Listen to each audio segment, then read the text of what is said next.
The rain hammered against the barracks windows as Sarah Chen packed her few belongings into a worn duffel bag. Her hands moved with mechanical precision, folding each piece of clothing with the same attention to detail she brought to everything else. But tonight, that attention to detail had cost her everything she had worked toward for the past 18 months. "Chen, you've got 15 minutes before transport arrives." Sergeant Major Williams stood in the doorway, his voice carrying the weight of disappointment rather than anger. He had been one of the few instructors who believed she belonged here, among the elite candidates training for the Army's most demanding Special Operations Unit. Sarah didn't look up from her packing. "Understood, Sergeant Major." The other candidates in her squad had already said their goodbyes. Some genuine, others perfunctory. The truth was, most of them had expected this moment. Not because Sarah lacked skill or determination, but because the standards here went beyond what most people could comprehend. The dropout rate hovered around 90%, and even exceptional soldiers found themselves washing out.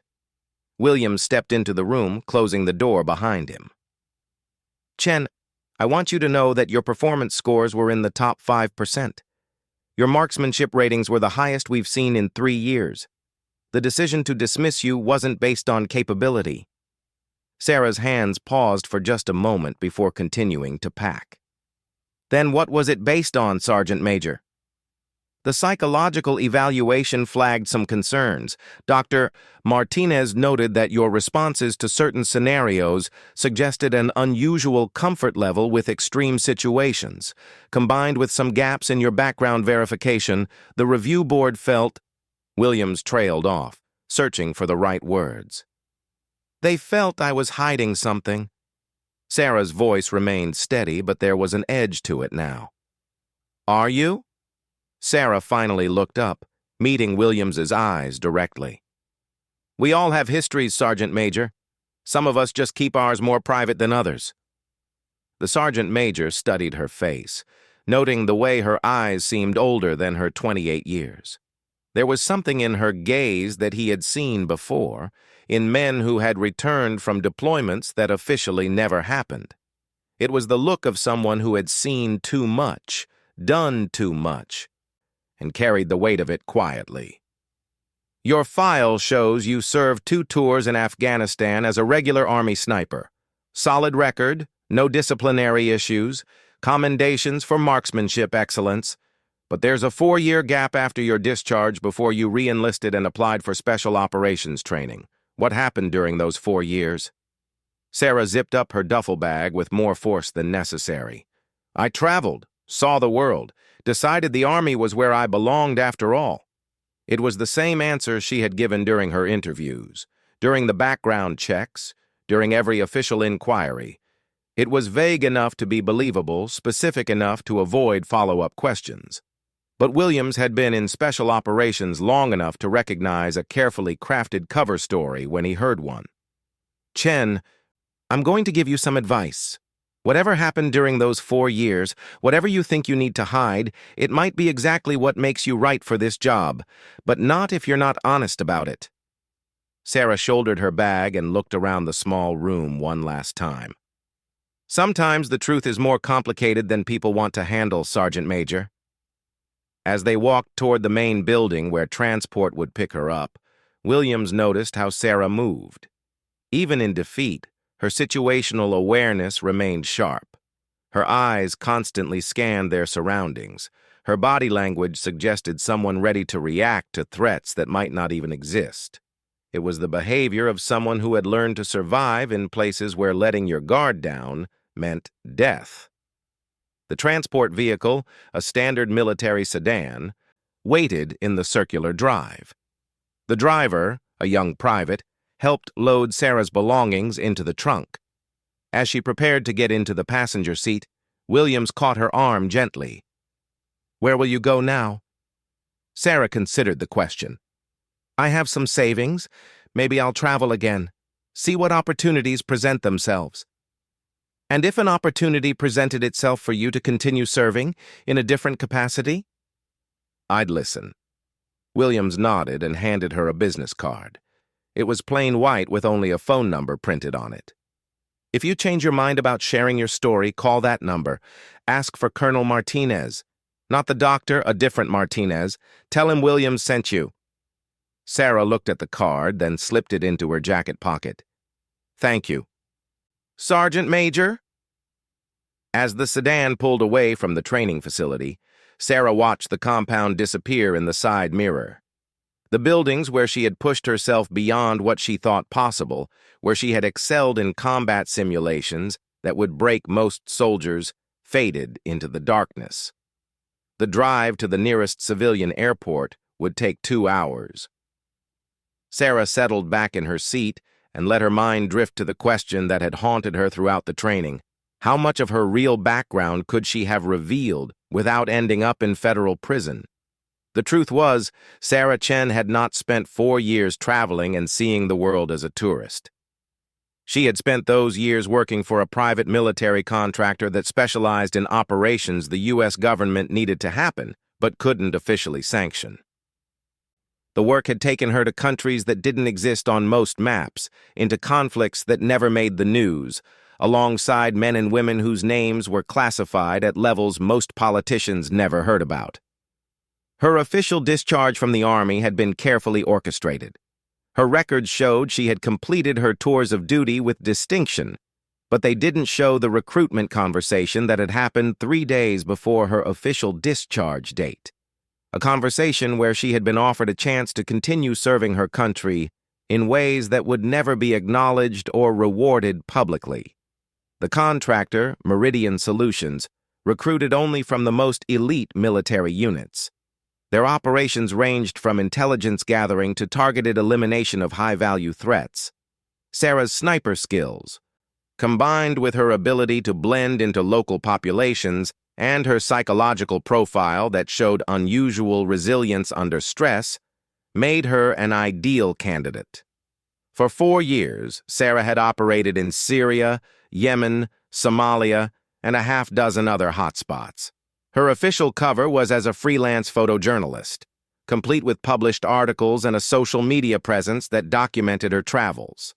But her real work involved neutralizing terrorist leaders, gathering intelligence on weapons trafficking networks, and supporting operations that prevented attacks on American soil. The work had been everything the Army had trained her for and more. It required not just marksmanship excellence, but cultural awareness, language skills, psychological manipulation, and the ability to make life-and-death decisions without backup or official support. Sarah had thrived in that environment, completing 17 successful missions without a single compromise of her cover identity. But after 4 years, the psychological toll had begun to show. Not in the form of trauma or breakdown, but in an increasing detachment from normal human interaction. Sarah found herself analyzing every conversation for deception, every relationship for potential exploitation. She had started to see threats everywhere, trust no one completely, and plan escape routes from every building she entered. The contractor's psychologist had recommended a cooling-off period. The suggestion was that Sarah return to conventional military service, reconnect with normal chains of command and official recognition. It would help her readjust to operating within standard military structure while keeping her skills sharp. The special operations training had seemed like the perfect transition. It would challenge her physically and mentally while operating within official channels. If she succeeded, she would have a legitimate military career path that utilized her abilities. If she failed, she could return to contract work with a better understanding of her own limitations. But the psychological evaluation had revealed more than she had anticipated. Dr. Martinez, the staff psychologist, had asked questions that probed not just her mental state, but her specific experiences. Questions about comfort levels with moral ambiguity, reactions to civilian casualties, attitudes toward official authority. Sarah had answered truthfully but carefully, not revealing the specific situations that had shaped her responses. Apparently, her answers had painted a picture of someone with more operational experience than her official record indicated. The review board had concluded that she was either lying about her background or had been involved in activities that raised security concerns. The irony was not lost on Sarah. She had been dismissed from special operations training for being too qualified, too experienced in exactly the kind of work special operations soldiers were expected to do. Her real background would have made her one of the most valuable candidates they had ever trained, but revealing it would have exposed operations that were supposed to remain secret. As the sedan approached the airport, Sarah's phone buzzed with a text message from an unknown number. Disappointed to hear about your status change. Coffee tomorrow at usual spot, M. Sarah recognized the code. M was her former handler at Meridian Solutions. The usual spot was a small cafe in Arlington, Virginia, where they had met for debriefings when she was stateside. The message meant that Meridian had been monitoring her progress through special operations training and was ready to discuss her return to contract work. Sarah stared at the message for a long moment before deleting it. She wasn't ready to go back to that life. Not yet. The dismissal from special operations training stung, but it also represented an opportunity to decide what she really wanted from her career. The driver, who had been silent for most of the trip, finally spoke up. Military? Yes. Rough break? They happen. My brother went through Ranger training twice before he made it. Sometimes it's about timing as much as capability. Sarah looked out the window at the passing landscape. Sometimes it's about things you can't control. But you can always try again, right? I mean, if you really want something. The question hung in the air as they pulled into the airport departure zone.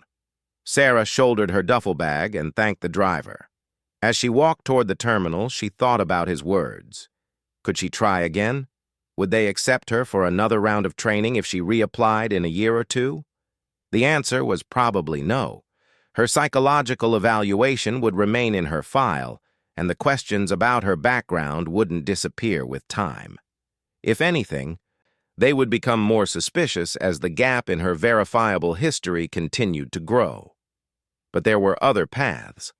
Williams had given her a phone number and mentioned a Colonel Martinez who might be interested in her story. That suggested opportunities existed outside the conventional special operations pipeline, units that operated with different oversight, different standards, different levels of security clearance. As Sarah checked in for her flight to Denver, where she maintained a small apartment she hadn't seen in 18 months, she made a decision. She would take a few weeks to decompress, to remember what normal life felt like. Then she would make that phone call and see what opportunities existed for someone with her particular combination of official credentials and unofficial experience. The flight was delayed by an hour, giving Sarah time to observe the other passengers in the terminal. Old habits from her contractor days kicked in automatically. She identified potential threats, noted exit routes, categorized people by their behavior patterns and potential risk levels. An elderly couple arguing about flight connections. A businessman whose nervous energy suggested either caffeine excess or deadline anxiety. A young mother trying to manage two small children while navigating travel logistics. Normal people living normal lives, unaware of the complex global security apparatus that worked constantly to protect their ability to argue about flight connections and worry about business deadlines. Sarah had been part of that apparatus for most of her adult life, first as a conventional soldier, then as a contractor, and most recently as a special operations candidate. The question now was whether she could find a way to continue serving that mission while also finding some measure of personal satisfaction and professional recognition. The contractor work had been professionally fulfilling, but emotionally isolating. The conventional military had provided structure and camaraderie, but limited her ability to fully utilize her capabilities. Special operations training had promised the best of both worlds, but had ultimately rejected her for being too much of what they claimed to want. When her flight was finally called, Sarah gathered her belongings and joined the boarding line. As she settled into her window seat, she thought about the business card in her jacket pocket. Colonel Martinez, whoever he was, might represent another path forward. Or he might be another dead end, another opportunity to be judged and found wanting by standards she couldn't fully understand. But for now, Sarah was content to watch the landscape pass below as the plane gained altitude. She had survived worse setbacks than a training dismissal. Her skills remained sharp, her experience remained valuable, and her commitment to serving her country remained unshaken. The question was simply finding the right place to do it. 3 weeks after her dismissal from Special Operations training, Sarah found herself in the mountains of Colorado, working as a hunting guide for wealthy clients who wanted to experience the wilderness without actually roughing it. The job had found her through a contact who knew she needed time to figure out her next move, and it provided the perfect environment to decompress while staying sharp. The morning sun painted the peaks in shades of gold and pink as Sarah adjusted the scope on her client's rifle. Robert Henley, a successful oil executive from Texas, had paid premium rates for a guided elk hunt in some of the most pristine wilderness Colorado had to offer. What he hadn't expected was a guide whose knowledge of ballistics, weather patterns, and animal behavior exceeded that of most professional hunters. "Winds shifting northeast at about 8 miles per hour," Sarah said quietly, not taking her eyes off the elk herd grazing in the meadow below them. "That bull on the left is your best shot, but wait for him to turn broadside. Range is 420 yards. Henley adjusted his position behind the rifle, trying to find the stability Sarah had taught him. "I still can't believe they let you go from the Army program. Your skill set is incredible." Sometimes skill set isn't enough. Sarah's response was automatic, the same deflection she had used with everyone who asked about her military service. But as she watched Henley struggle with fundamentals that had become second nature to her, she felt the familiar frustration of being underutilized. The hunt ended successfully, with Henley taking down the elk with a clean shot after Sarah talked him through the final adjustments. As they processed the animal and prepared to pack it out, Henley's questions turned more personal. "Sarah, I know this isn't my business, but I've got connections throughout the defense contracting world. If you're looking for opportunities that might better match your abilities, I might be able to make some introductions." "What kind of connections?" "Companies that specialize in training foreign military units, personal security for high-value individuals, consultation on weapon systems. The pay is excellent, and they value practical experience over paperwork credentials." Sarah considered the offer as they loaded the processed elk onto pack horses. "I appreciate it, Robert, but I'm not sure I'm ready to get back into that world yet." "Well, the offer stands. Here's my card. Call me if you change your mind." That evening, back at the hunting lodge, Sarah cleaned and maintained her equipment in the workshop behind the main building. Her personal rifle, a custom-built bolt-action precision weapon, required the same careful attention she gave to everything else. As she worked, she didn't notice the figure watching from the doorway until he spoke. "That's beautiful craftsmanship. Mind if I take a closer look?" Sarah looked up to see a man in his 50s, well-built with graying hair and the kind of alertness that marked him as military or ex-military. She had noticed him earlier as one of the other guides working for the lodge, but they hadn't been formally introduced. "Jack Morrison," he said, extending a hand. "I guide the fly fishing expeditions.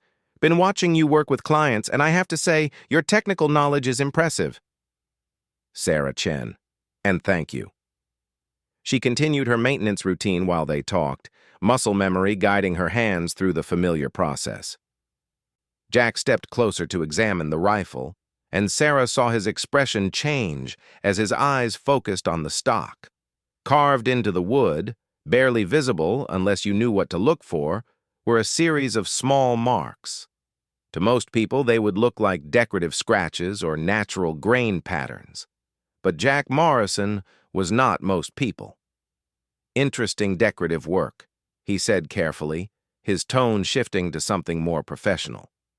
Those marks on the stock, they're very precise, almost like a scoring system. Sarah's hands stilled for just a moment before continuing their work. Some people like to personalize their equipment. Some people do. Jack's voice carried a weight that suggested he understood exactly what those marks represented. In certain lines of work, it's traditional to keep track of successful operations, usually in ways that aren't obvious to casual observers. The workshop fell silent except for the sound of Sarah's cleaning rod working through the rifle barrel. Both of them understood they were having two conversations simultaneously, one about rifle maintenance and another about something much more significant. "You know," Jack continued, "I spent 22 years in the Navy. SEALs. Did my share of unconventional operations in places that don't make the news. After retirement, I worked for various organizations that needed people with specialized skill sets." Sarah set down her cleaning rod and looked at Jack directly. "What kind of organizations?" "The kind that handle problems the government can't officially acknowledge. The kind that recruit people whose official records might not fully reflect their actual capabilities." Now Sarah understood why Jack's presence at the hunting lodge had triggered her subconscious threat assessment systems. He wasn't just another ex-military guide looking for peaceful employment. He was working, and his current assignment involved her. "Let me guess," Sarah said. "You've been keeping an eye on me since I arrived here. I've been doing my job, which at the moment involves determining whether you might be suitable for a different kind of opportunity." "And what kind of opportunity would that be?" Jack gestured toward the rifle. "The kind that would put your obvious talents to better use than teaching oil executives how to hunt elk." Sarah resumed cleaning her weapon, but her attention remained focused on Jack. "You're not here by coincidence. No. I'm here because 3 weeks ago, a certain Colonel Martinez received a phone call from Sergeant Major Williams. Williams suggested that a recently dismissed special operations candidate might be worth a conversation. Martinez asked me to make that conversation happen." The name Martinez triggered Sarah's memory of the business card Williams had given her. She had been carrying it in her wallet but hadn't worked up the courage to make the call. Apparently, the decision had been made for her. "And what does Colonel Martinez want to discuss?" "Your future. Specifically, whether you're interested in joining a unit that operates with fewer bureaucratic constraints than conventional special operations." Sarah set down her rifle and faced Jack fully. "What unit?" "One that doesn't officially exist. One that handles situations requiring maximum precision and minimum oversight. One that recruits people whose backgrounds might be too complex for conventional military service." "You're talking about assassination." "I'm talking about problem solving. Sometimes problems are people, sometimes they're situations. Always they're threats to national security that can't be addressed through normal channels." Sarah considered this carefully. The offer was essentially what she had expected when Williams gave her Martinez's contact information. A chance to continue serving her country in ways that would never be officially recognized, with an organization that understood and valued her actual experience, rather than being concerned about gaps in her official record. "What makes you think I'm qualified for that kind of work?" Jack smiled and nodded toward her rifle. "Those marks on your stock tell me you've already been doing that kind of work. The question is whether you want to continue doing it with better support and clearer mission parameters." Sarah looked down at the carved marks on her rifle stock. Each one represented a successful mission during her time with Meridian Solutions. 17 marks for 17 operations that had eliminated threats to American interests around the world. She had stopped adding marks after her return to conventional military service, but the existing ones remained as a private reminder of what she was capable of accomplishing. "How do you know what those marks represent?" "Because I have similar marks on my own weapons. Different system, same meaning." "We recognize our own, Sarah." The conversation was interrupted by footsteps on the wooden porch outside the workshop. Sarah immediately shifted into alert mode, her hand moving instinctively toward the concealed pistol she wore even while working at the hunting lodge. Jack's reaction was equally automatic, his body language shifting to a defensive posture. "Expecting company?" Jack asked quietly. "No." The footsteps stopped at the workshop door, followed by a polite knock. "Ms. Chen? It's Robert Henley. I wanted to thank you again for today's hunt before I head back to Texas tomorrow." Sarah relaxed slightly but remained alert. "Come in, Robert." Henley entered the workshop, his attention immediately drawn to the rifle Sarah had been cleaning. "Is this your personal weapon?" "The craftsmanship is exceptional." "Thank you." Henley moved closer to examine the rifle, and Sarah watched his face carefully as his eyes traveled over the weapon. When his gaze reached the carved marks on the stock, his expression changed subtly. "These marks," he said slowly, "they're very interesting. My grandfather had similar markings on his rifle from World War II. Said they represented successful missions." Sarah and Jack exchanged glances. Henley's observation was closer to the truth than was comfortable. "Different war, different kind of missions," Sarah said carefully. Henley nodded slowly. "Of course. Well, I just wanted to say thank you again. If you ever decide you're interested in exploring other opportunities, don't hesitate to call." After Henley left, Jack turned to Sarah with a serious expression. "We need to talk somewhere more private. Your client isn't as naive as he appears." They moved to Jack's cabin, a small structure tucked into the trees, away from the main lodge. Inside, the walls were decorated with what appeared to be typical hunting and fishing memorabilia, but Sarah noticed details that suggested Jack's background went much deeper than he had initially revealed. A photograph of him with a group of men in desert camouflage, but with faces carefully obscured. A collection of knives that were clearly designed for combat rather than outdoor recreation. A small communications device that looked far too sophisticated for a fishing guide. "Your client, Henley," Jack began. "He's more connected than you realize. His oil company has contracts throughout the Middle East, and he's been known to provide logistical support for certain off-the-books operations. You think he recognized the significance of the marks? I think he recognized them for what they are. The question is whether he's going to be a problem or an asset." Sarah settled into a chair by the window, positioning herself where she could watch the approaches to the cabin. "Tell me about this unit you're recruiting for." "Officially, we don't exist. Unofficially, we handle situations that are too sensitive for conventional special operations and too complex for traditional intelligence agencies. Our team consists of people who have been operating at the highest levels of their respective specialties, but who, for various reasons, can't work within normal military or intelligence structures. People like me. People exactly like you. Former special operations soldiers who were too effective for their own good. Intelligence operatives who know too much to work in conventional agencies. Contractors who need legitimate backing for the work they're already doing."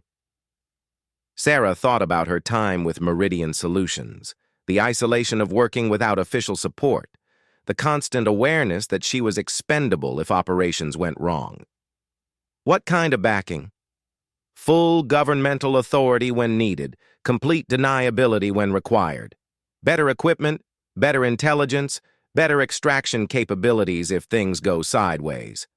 Most importantly, a team of people who understand the work because they've been doing it as long as you have. And in exchange, complete commitment. This isn't contract work where you can choose your missions. When we call, you come. When we point, you shoot. When we say disappear, you become a ghost." The offer was tempting, but Sarah had learned to be cautious about opportunities that seemed too good to be true. "What's the catch?" "There's no retirement from this unit. Once you're in until the mission no longer requires your services. That could be 5 years or 25 years, depending on global security requirements and your personal capabilities." And if I decline? You go back to your life, and we forget this conversation ever happened. But opportunities like this don't come around often, and your particular skill set is exactly what we need right now. Sarah looked out the window at the mountain landscape, peaceful and serene in the fading daylight. It was the kind of environment where she could imagine building a quiet life, far from the violence and complexity of her previous work. But she also knew herself well enough to recognize that peace, while appealing in theory, would ultimately leave her feeling unfulfilled and underutilized. What's the first mission? Jack smiled. There's a situation developing in Eastern Europe, a weapons trafficking network that's been supplying terrorist organizations with advanced ordnance. The targets are well protected, operating in areas where conventional military action would create international incidents. Sounds like a job for a sniper. Among other specialists, but the primary target requires someone who can make an extremely difficult shot under challenging conditions. Someone whose track record suggests they never miss when it matters. Sarah thought about the 17 marks on her rifle stock, each one representing a successful mission, where failure would have meant continued threats to innocent people. When do you need an answer? Tomorrow morning. We have a window of opportunity that closes quickly, and if you're in, you need to be wheels up by noon. That night, Sarah lay awake in her bed at the lodge, staring at the ceiling and weighing her options. The safe choice was to decline Jack's offer and continue her current path, eventually finding work that utilized her skills without requiring the level of commitment and risk that came with governmental black operations. But safety had never been her primary motivation. From her first deployment as a young soldier through her time with Meridian Solutions and her attempt at special operations training, Sarah had always sought opportunities to make a meaningful difference in protecting American interests and innocent people around the world. The marks on her rifle stock represented 17 times she had made that kind of difference.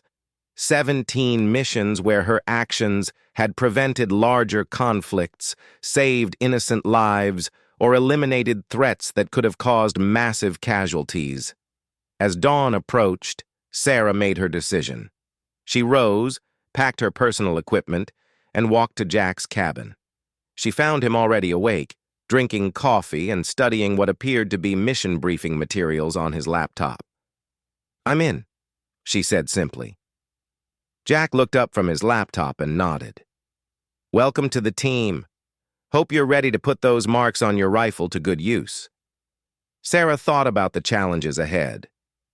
The return to a world of high-stakes operations and life-or-death decisions. But she also thought about the opportunity to work with a team that understood and valued her capabilities, to serve her country in ways that would make a real difference, even if that service would never be officially recognized. "I've been ready for this my whole career," she said. "The question is whether the targets are ready for me." The abandoned factory complex outside Bucharest looked like 1,000 other post-industrial ruins scattered across Eastern Europe.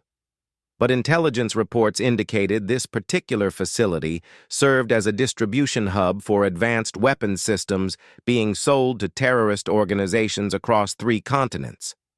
Sarah adjusted her position on the rooftop overlooking the complex, her custom rifle tracking potential targets through the scope.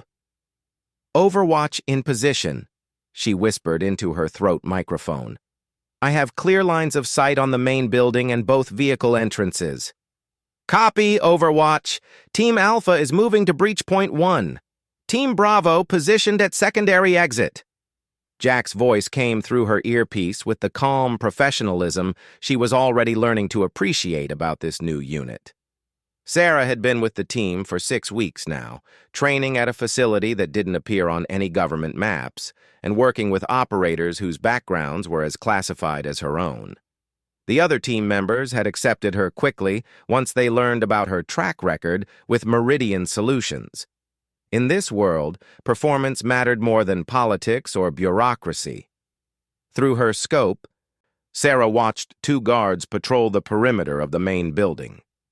Their movement patterns were predictable, suggesting they weren't expecting trouble.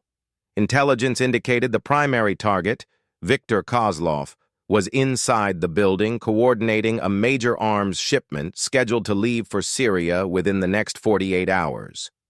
Movement in the East Building, Sarah reported. 3 individuals, armed, moving toward the main complex. Copy. Can you identify? Sarah fine-tuned her scope's magnification and studied the approaching figures.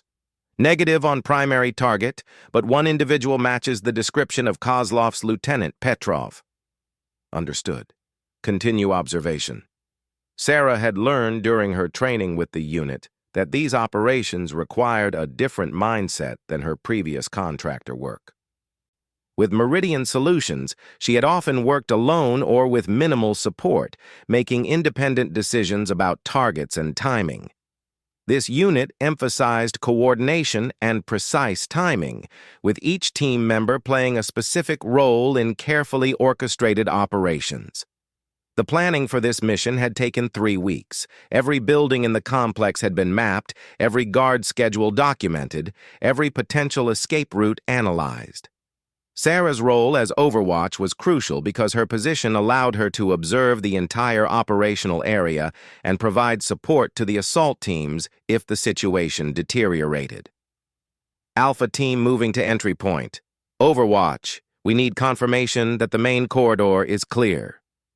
Sarah shifted her aim to the windows of the main building, using thermal imaging capabilities built into her scope to detect heat signatures through the walls. Main corridor shows 2 individuals, stationary, approximately 15 feet from your entry point. Roger. Engaging in 3, 2, 1. Through her scope, Sarah watched as Alpha Team, led by Jack, moved into the building with practiced precision. Their entry was silent, professional, deadly effective. Within seconds, the 2 guards in the corridor were neutralized without raising an alarm. But Sarah's attention was drawn to movement in her peripheral vision. A vehicle was approaching the complex from the north, earlier than intelligence had predicted. Through her scope, she could see it was an armored sedan carrying at least 4 occupants. Unknown vehicle approaching from the north. 4 occupants, possibly hostile. Copy. Can you delay their entry? Sarah calculated the shot quickly. The sedan was moving at approximately 40 miles per hour along a predictable path toward the main gate. She would have one opportunity to disable the vehicle without killing the occupants, who might include valuable intelligence assets. Taking the shot. Sarah's breathing slowed to the rhythm she had perfected over hundreds of missions. Her finger found the trigger, applying pressure with mechanical precision. The rifle bucked against her shoulder as the round left the barrel at nearly 3,000 feet per second. The bullet struck the sedan's front left tire, causing an immediate blowout that sent the vehicle skidding off the road into a drainage ditch. The occupants would be shaken but alive, and the disabled vehicle would prevent them from escaping or calling for reinforcements until the mission was complete. Vehicle neutralized. Occupants alive but contained. Excellent work. Alpha Team has located the primary target, moving to extraction point. Sarah maintained her Overwatch position, scanning for additional threats, while Alpha Team completed their mission inside the building. Through her scope, she could see Bravo Team securing the weapons cache in the eastern building, preparing to plant charges that would destroy the entire stockpile. The mission was proceeding exactly according to plan until Sarah noticed heat signatures moving through the underground tunnels that connected the buildings. Intelligence had identified these tunnels but assessed them as unused storage areas. Apparently, that assessment had been wrong. Multiple contacts moving through underground tunnels toward Alpha Team's position. Count 6 individuals, armed. Copy. Can you intercept? Sarah studied the tunnel system through her thermal imaging. The concrete construction would prevent her from engaging targets directly, but she could see where the tunnels emerged into the main building. Negative on direct engagement, but I have a clear shot on the tunnel exit. I can prevent them from reaching your location. Do it! Sarah repositioned her rifle to cover the tunnel exit, which emerged through a reinforced door on the ground level of the main building. The door was heavy steel, but she knew from experience that her rifle's penetration capabilities could defeat most standard barriers. The first hostile emerged from the tunnel door, moving fast and carrying an assault rifle. Sarah's shot took him center mass, dropping him immediately. The second hostile appeared a moment later, having learned nothing from his companion's fate. Sarah's second shot was equally effective. The remaining 4 hostiles in the tunnel now understood they were facing a skilled sniper, but they had limited options. They could remain in the tunnel and be trapped when Alpha Team completed their mission, or they could attempt to rush Sarah's position and hope to overwhelm her with numbers. They chose poorly. Sarah watched through her scope as all 4 remaining hostiles emerged from the tunnel simultaneously, spreading out and moving toward different positions to make themselves harder to target. But Sarah had anticipated this tactic and had already calculated firing solutions for multiple targets. Her first shot dropped the hostile moving toward the east wall. Her second shot eliminated the one attempting to reach cover behind a concrete barrier. The third hostile made it almost to the corner of the building before Sarah's bullet found him. The fourth hostile, showing more intelligence than his companions, immediately surrendered when he realized he was alone. Tunnel threat neutralized. 1 hostile surrendered for interrogation. Outstanding shooting. Alpha Team exfilling with primary target. Bravo Team initiate destruction sequence. Sarah maintained her overwatch position as both teams extracted from the complex with their objectives complete. Victor Kozlov was in custody. His weapons cache was about to be destroyed, and valuable intelligence materials had been secured from his operations center.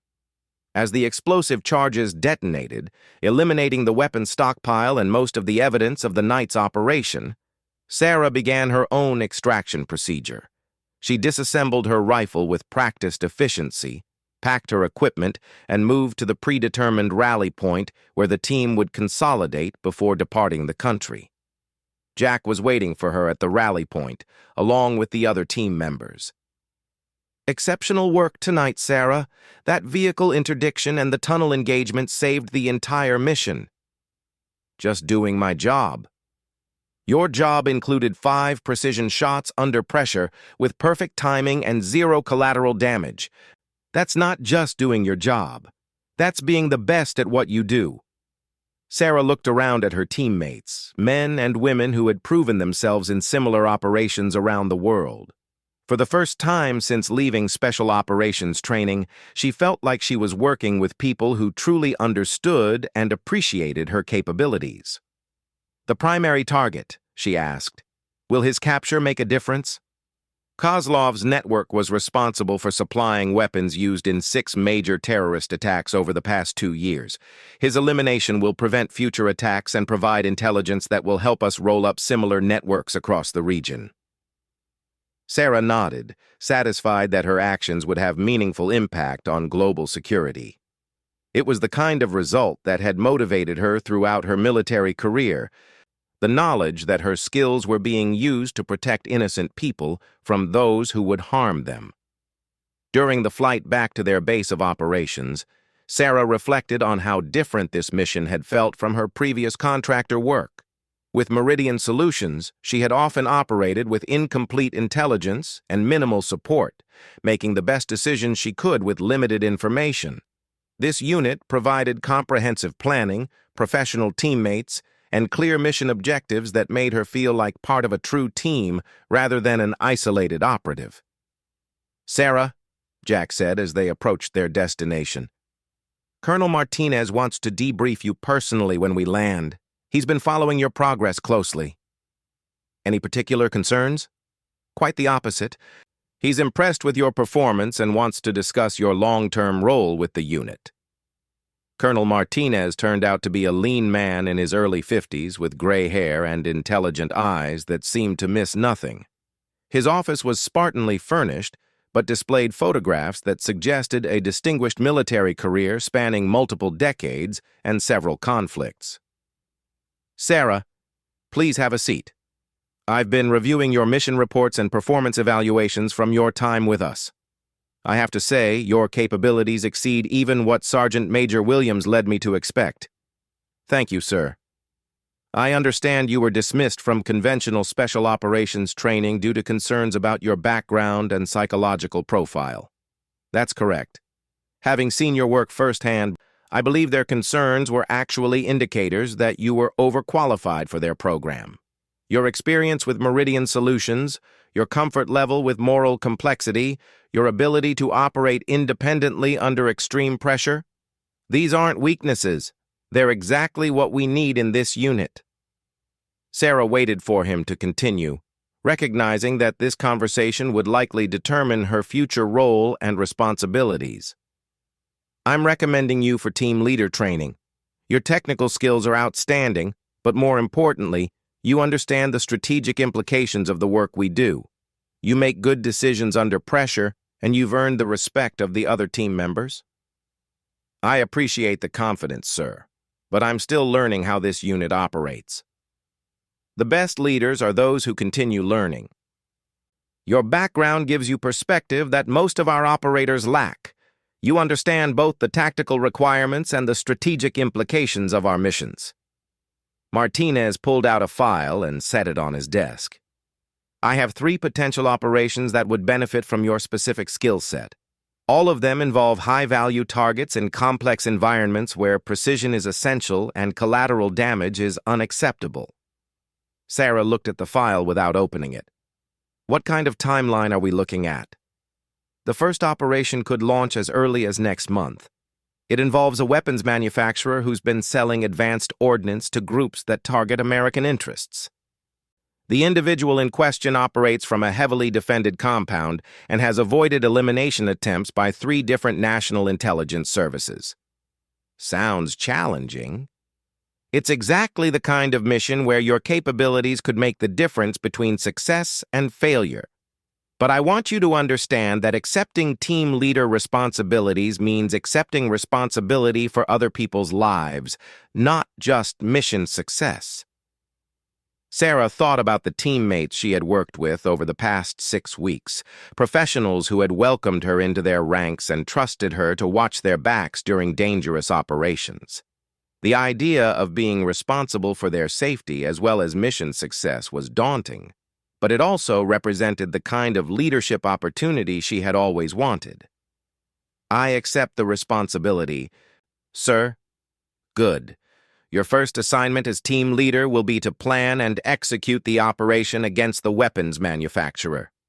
You'll have full authority to select your team, plan your approach, and execute the mission according to your best judgment. As Sarah left Martinez's office, she thought about the path that had brought her to this point. The dismissal from special operations training had seemed like a career-ending setback, but it had actually led her to an opportunity that was perfectly suited to her skills and experience. Walking back to her quarters, Sarah passed the training facilities where other unit members were honing their skills. She saw Jack working with a new recruit on advanced marksmanship techniques, sharing knowledge gained through years of operational experience. She observed other team members planning missions, studying intelligence reports, and preparing equipment for upcoming operations. For the first time in her military career, Sarah felt like she had found her place, not in the conventional military hierarchy that valued conformity and official credentials, but in a specialized unit that valued effectiveness and results. Her background, which had been seen as problematic by conventional special operations, was viewed as an asset here. That night, Sarah sat in her quarters cleaning her rifle and adding an 18th mark to the stock, representing the successful mission in Romania. As she carved the small line into the wood, she thought about the weapons cache that had been destroyed, the terrorist attacks that would now never happen, and the intelligence that would help prevent future operations. Tomorrow, she would begin planning her first mission as team leader, taking responsibility not just for her own performance, but for the success and safety of her entire team. It was a challenge that would test everything she had learned throughout her military career, from her early days as a conventional soldier, through her time with Meridian Solutions, to her recent integration with this elite unit. But as Sarah looked at the 18 marks on her rifle stock, each representing a successful mission and lives saved through her actions, she felt confident that she was ready for whatever challenges lay ahead. She had found her calling, her team, and her opportunity to serve her country in the way that best utilized her unique combination of skills and experience. The dismissed Special Operations candidate had finally found where she belonged.